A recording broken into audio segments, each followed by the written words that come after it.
Yung mga kabusing, sa kakatapos na laban ni Albert Pagara sa Australia kagabi, ay malungkot na balita nga po dahil hindi nito nagawang mapagtagumpayan ang kanyang laban kontra sa hometown fighter na si Billy Paul Kinghorn. Nagawa namang sumabay ni Pagara sa laban pero sadyang malakas at maraming suntok na binibitawan itong undefeated Australian.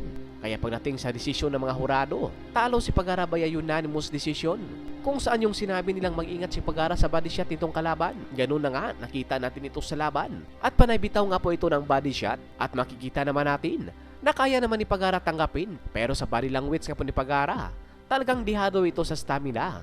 Ikaw ba naman ang matatamaan ng paulit-ulit sa katawan at mukha? Talagang manghihina ka talaga. Pero kudos pa rin kay Pagara. Matibay ito dahil umabot ito sa desisyon at daladala pa nito ang watawat ng bansang Pilipinas. Sa kabila naman, Nonito Donaire, lumapag na ito sa bansang Japan para sa nakatakdang laban nito ngayong darating na March 15 na gaganapin sa Yokohama, Japan kontra sa Japanese prospect na si Rico Masuda.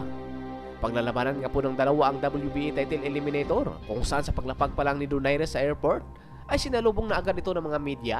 Magandang laban ito para kay Donaire dahil kung sakaling manalo siya sa labang ito ay siya ang mandatory challenger sa kasalukuyang WBA champion na si Saya Sutsume. Isang rematch na naman ang magaganap pero di rin basta-basta ang makakalaban ni Donaire na si Rico Masuda.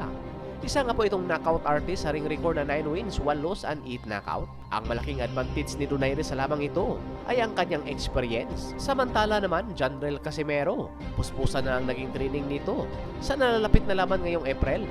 Sa ngayon ay hindi pa nga plansado kung sino ang kanyang makakalaban.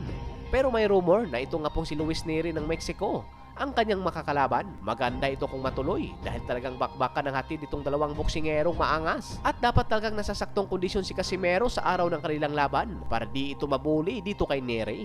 Mega showdown naman ang magtutunghayan ng mga Japanese boxing fans dahil ngayong May 2 ay maglalaban nga po itong si Junto Nakatani at Naoya Inoue. At opisyal na nga po itong inanunsyo. Nagaganapin nga po ang kanilang laban sa Tokyo Dome. Ito ang masasabi nating mega showdown ng dalawang malalakas na boksingero sa Japan.